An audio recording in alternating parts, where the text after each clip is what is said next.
Hi friends, నమస్తే అండి. ఈరోజు నేను అరటికాయ బజ్జీ చేసుకుందాం అనుకుంటున్నానండి. 2 అరటికాయలు తీసుకొని చిన్న చిన్న ముక్కలు కోసుకున్నానండి. పిల్లలు ట్యూషన్ వచ్చేసరికి స్నాక్స్ రెడీ చేద్దామని చెప్పి చేసుకుంటున్నానండి. పిండి కలిపి చక్కగా ముక్కలు ఒక్కొక్కటిగా వేస్తున్నానండి.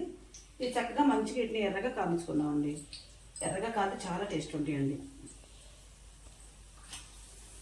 సాయంత్రం ట్యూషన్ వచ్చేసరికి జాగ్రత్త లేకపోతే పిల్లలతో బాధైపోయిందండి.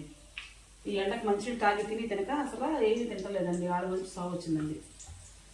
ఏదో ఒకటి ఆడ పేరు చెప్పుకొని మేము కూడా తలనాలు తిన్నామండి.